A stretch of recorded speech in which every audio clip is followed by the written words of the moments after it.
Assalamu alaikum wa rahmatullahi wa barakatuh. It's your brother Amir Junaid Muhadith, formerly known as LOON from Bad Boy Records. Right now, I'm chilling with my brother in faith, Big Ed. That's what I call him, on the Dean Show. So get your Dean right. You heard? Barakallahu feet. Bismillah, alhamdulillah. Let me give you the best of greetings, the greetings of peace. Peace be unto you. Now, my name is Eddie, and I'm your host of the Dean Show. And I get a chance to sit with a lot of wonderful people. People who have come to acknowledge what the truth is in life. They joined this beautiful brotherhood of over 1.5 billion people from all around the world. The fastest growing way of life in the world today. And my next guest is one of those people. Now, he's a unique individual. He's my brother and your brother. And we want to know why this former rapper, hip-hop phenomenon, former bad boy, gone good boy, who was with the likes of Sean, P. Diddy, Combs, hanging out with all the celebrities, and he left that life to live this good life, the life that brought him peace. You're going to find out how he attained something that money couldn't buy. I got a chance to sit with him, and I'm very excited to share his story with all of the viewers of the Dean Show this week. On the Dean Show, LOON, former bad boy, gone good boy. Let's find out why. Enjoy this week's show. Allah, there's only one God and Muhammad is his messenger. Allah, la ilaha illallah. Allah, there's only one God and Jesus was his messenger. Allah, la ilaha illallah. I don't know why I did that. Maybe it's just to break the ice. Assalamu alaikum. Wa alaikum salam wa rahmatullahi wa barakatuh. Peace be unto you, my brother. Oh, and also with you, Aki. Now, what was the greeting that you used to have before when you used to see some of the homeboys? You know, what up, son? What's good? Yo, what up, son? Yo, what's going down? Now you're saying you wishing me peace, I'm wishing you peace is something new, I'm huh? wishing everybody peace, you know. I mean, Islam has brought peace into my life that I couldn't find, you know, living the lifestyle I was living in the music business. And it feels good to wish peace unto others once I've found the peace for myself. Now, we are excited to hear this story because we get to talk to people who have come from all walks of life. You know, people have this misnotion that Islam is something just for the Arabs. Yeah. But when they see an American who used to be or someone who is an icon, people are looking up to you. You're singing with P. Diddy and the Bad Boy Crew. Is that what they're called? Yeah, Bad Boy Records, Bad Boy Entertainment. You know, P. Diddy, Sean Combs, Sean John. You know, I ran with an entrepreneur. I ran with an icon in the music business, and I was exposed to so many things in such a short period of time. The success of the records that I did with Puff, you know, propelled to be in, you know, audiences all around the world. It wasn't a country that I couldn't go to that a person couldn't identify with who I was, or the songs I created, or the records I partaked in. And you know, it's just an overwhelming feeling to be embraced by such a vast audience. But you know, to become a Muslim, Allah subhanahu wa ta'ala has definitely replaced that audience, you know, saying with a whole different light. You know, it's a whole different thing, and the transition has been so beautiful. You know, Allah's most kind. You know, the brothers and sisters that I used to, you know, run with in the music business have embraced my conversion to Islam. You know, my family has, you know, embraced my conversion to Islam. And it's just been smooth sailing, man. Allah's most kind, because it's something that I really needed, you know. And I think a lot of entertainers in that business are searching for the same peace. And, you know, may Allah guide them all. Let's talk a little bit about the past. We're not going to go into any details or anything, but for the benefit of those who are still trying to chase what you were living, they call it the American dream. Yeah. People see the videos and they see all the rides and they see the women and the glamour and the glitz, but it's not all that.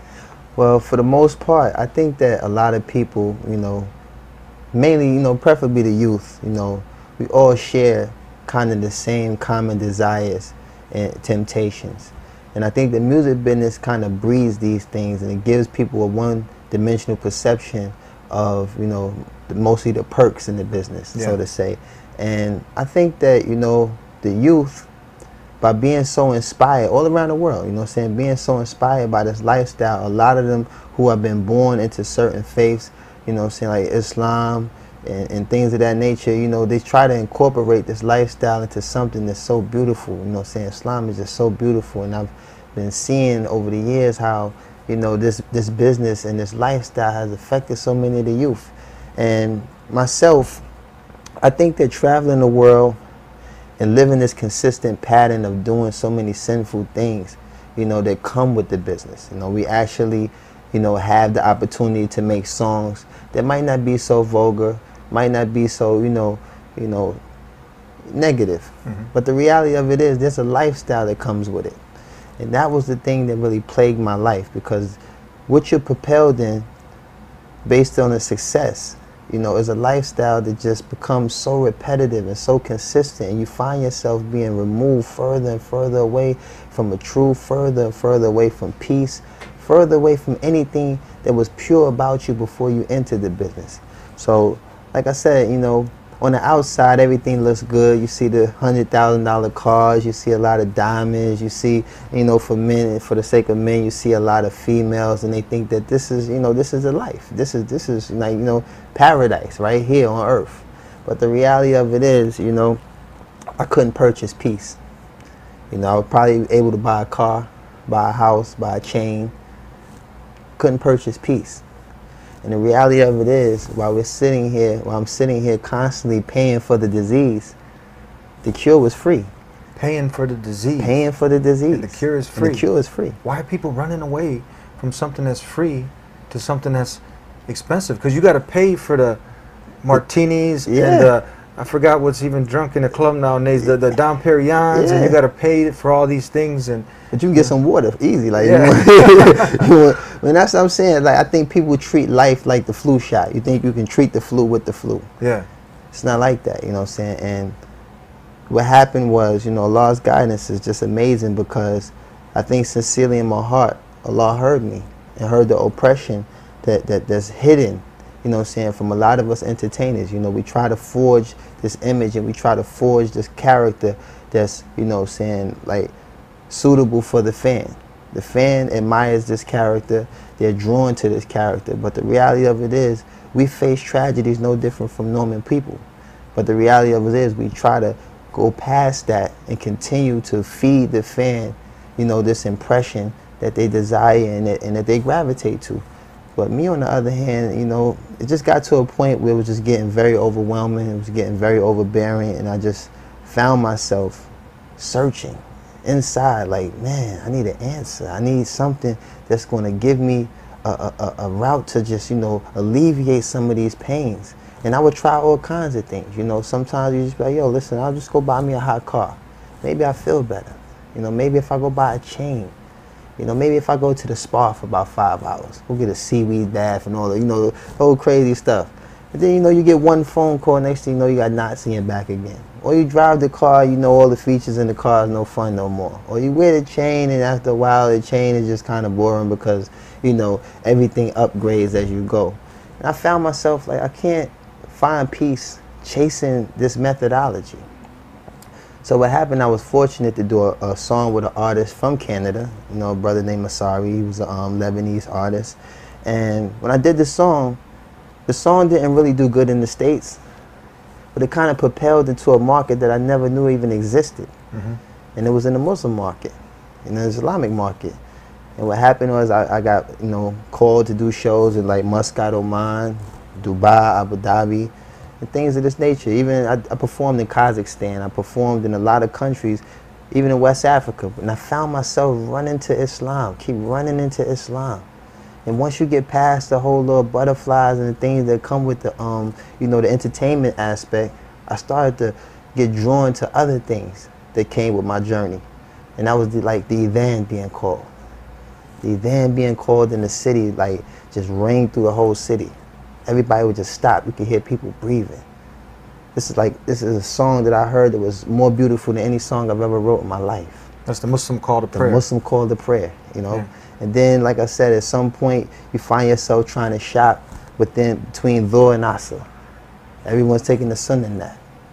You know, I come from New York City. Everything is 24 hours. I've never seen anybody shut down in midday.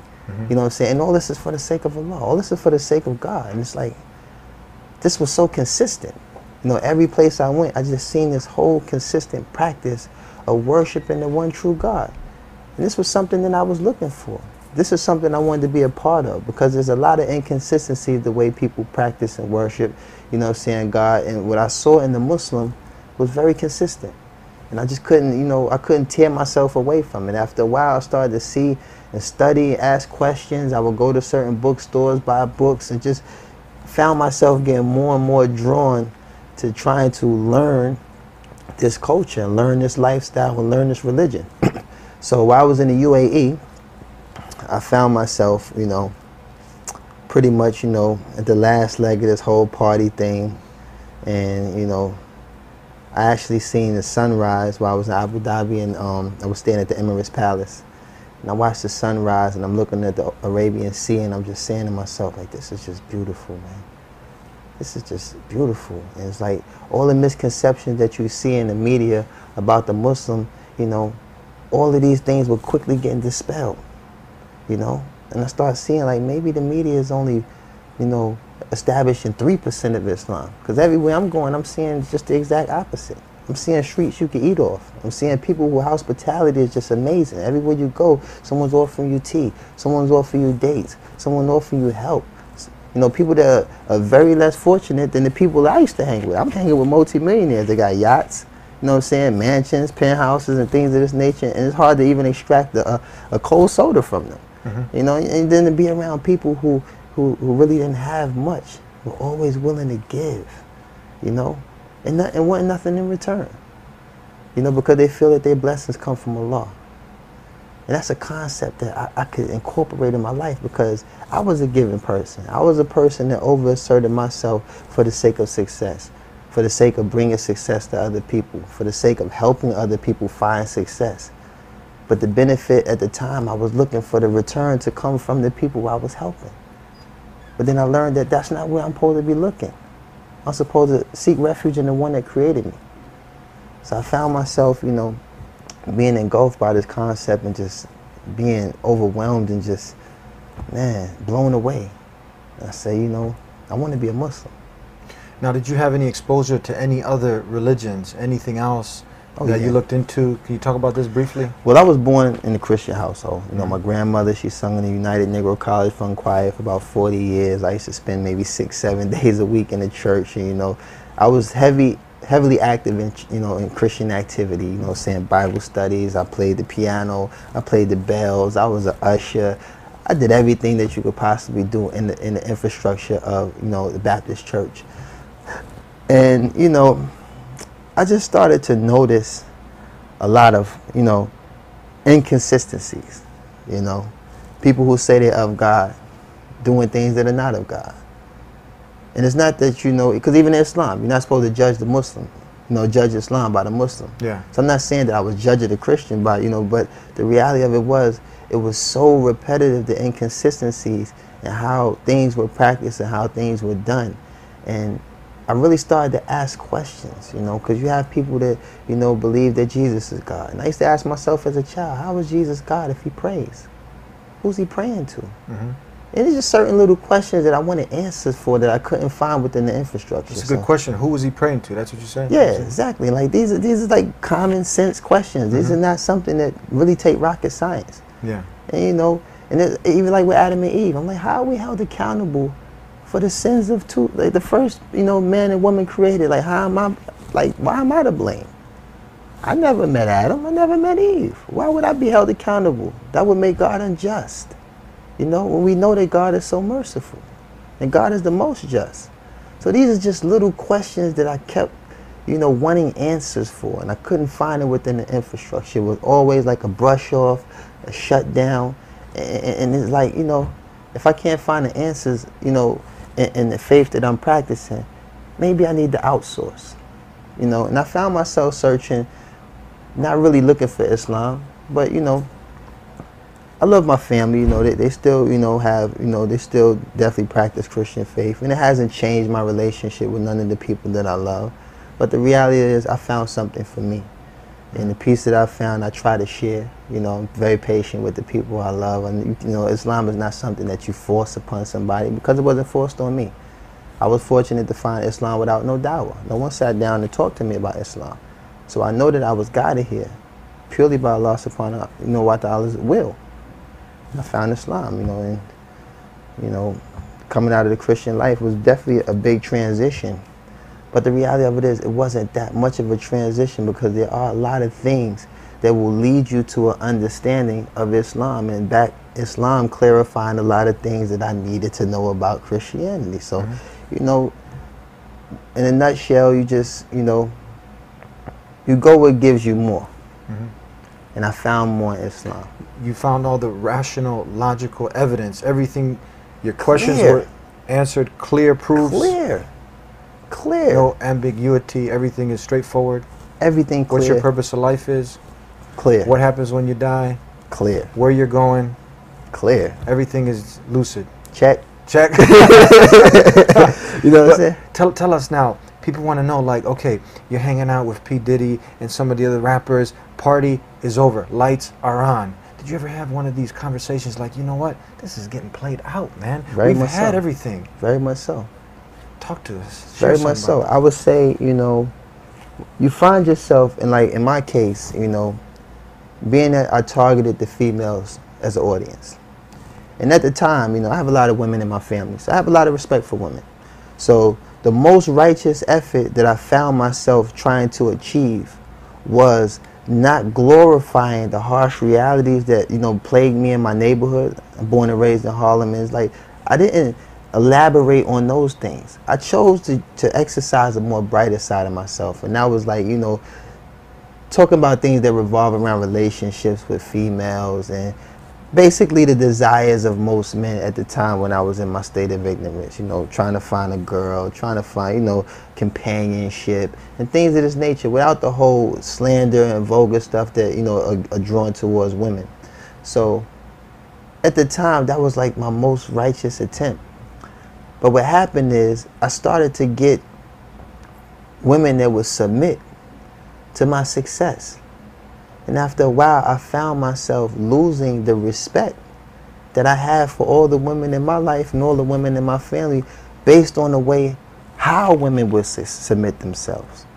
You know, this is not, you know, someone that's saying you need to talk to my father first or come meet the family. These are women that are just skipping A, B, and going straight to C. So I'm like, wow, is this what comes with this? Because it was a time I was really searching for a girl. I really wanted companionship. And what I found was just an obsession with my success. Is that where the song came in, I Need a Girl? Well, actually, it stemmed from, you know what I'm saying, just having that experience of searching for a girl. But at the time, Puff had a serious breakup with Jennifer Lopez. And it all just kind of tied in. It was something that was, you know, happening in his life currently, and something that happened in my life before. And we put our heads together and we came up with the concept of, let's just flat out get it off our chest. We need a girl. Now you can sing something like, possibly, I Need a Wife. You know, for the brothers. Exactly. When get them married, because Islam obviously encourages this, to be with a woman, but the way that is pleasing to the Creator in marriage. Exactly. And that's what I'm trying to say. I was getting to the point where it's like, the females, you start to realize, hey, after, you know, everything is said and done, you're trying to find the most polite way to remove this, you know, sister out of your life. Because what's done is done, and, you know, everything is cool. But at that point, you start to realize, listen, this is someone's sister. This is someone's daughter. This is someone's mother. So like you said, marriage is very important. It's something that alleviates all these desires. It's something that alleviates all of these actions. And then you can quickly expunge some of the desires of the women that might be, you know, drawn to you. Like, sister, I'm married. That kills a lot, you know what I'm saying? That stops a lot, and it alleviates the harm for both parties.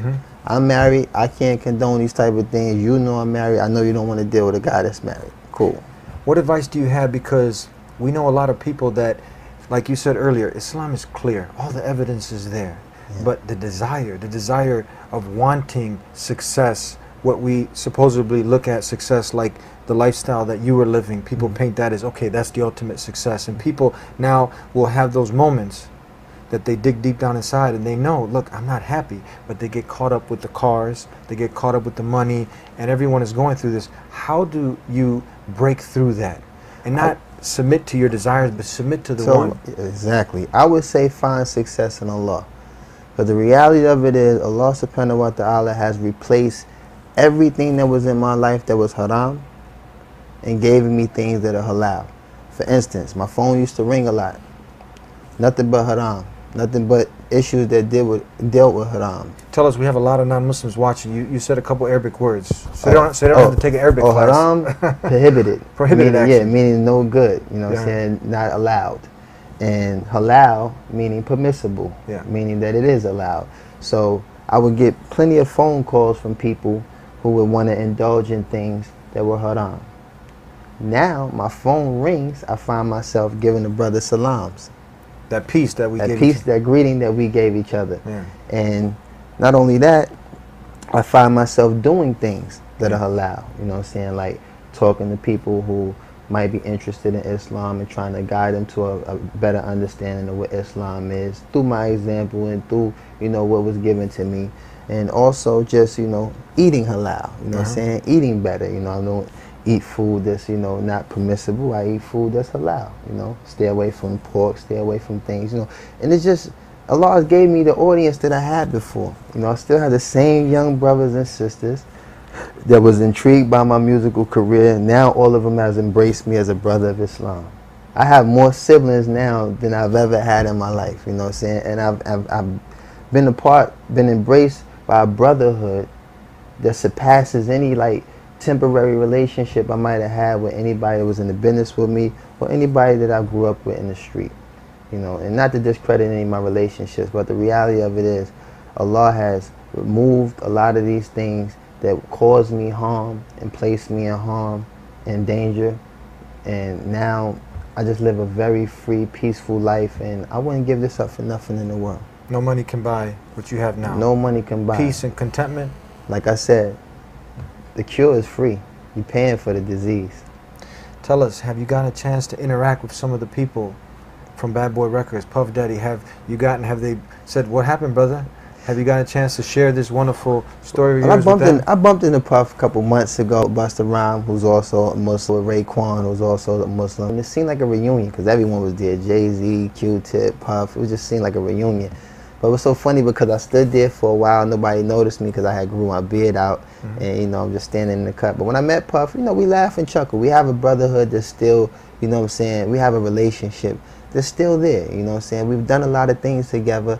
And I think he was very receptive to what I was, you know, upon. And at the same token, it's always a pleasure to see him. And it's always, you know, a benefit to be around him because, like I said, he's an icon. He's a major influence on a lot of people. And when the time is right, Allah knows best, you know what I'm saying? Inshallah, I will be able to, you know, consult him in an environment that's suitable.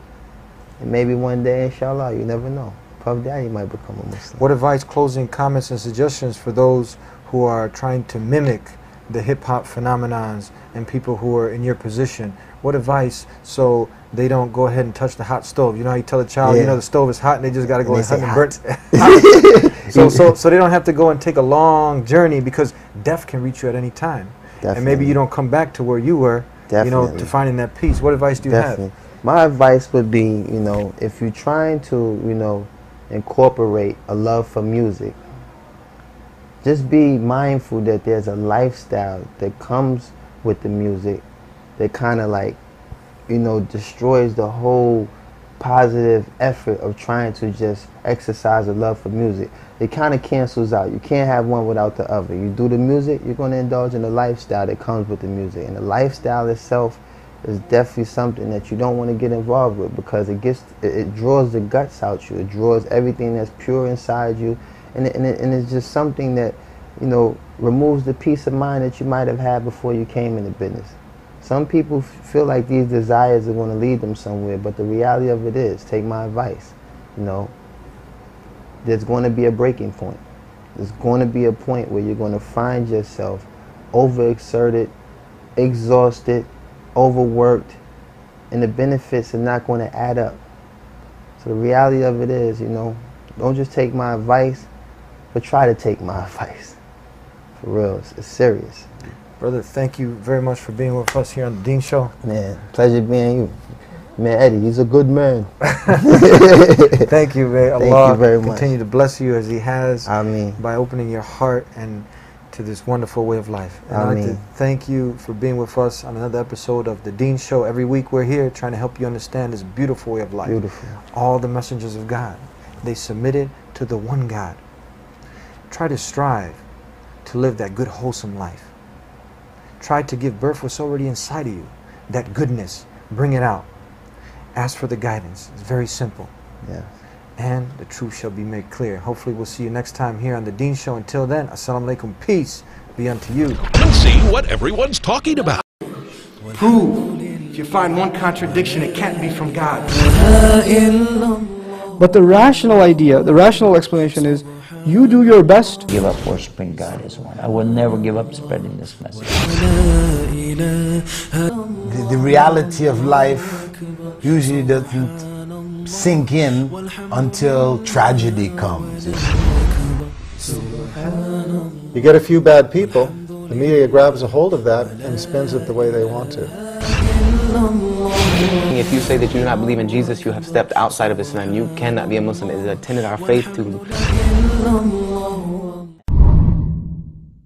It's cold, it's late, everybody's sleeping. I arise and ask Allah to forgive me. Oh Allah, you see, oh Allah, you know all the sins I do. I turn to you to forgive my sins in my heart. I'm your sinful slave, you're my loving Lord. I'm the one who runs away, oh Allah, guide me. Bismillahirrahmanirrahim. الله لا إله إلا هو الحي القيوم لا تأخذه سنة ولا نوم له ما في السماوات وما في الأرض من ذا الذي يشفع عنده إلا بإذنه يعلم ما بين أيديهم وما خلفهم ولا يحيطون بشيء من علمه إلا بما شاء وسع كرسيه السماوات والأرض ولا يؤوده حفظهما وهو العلي العظيم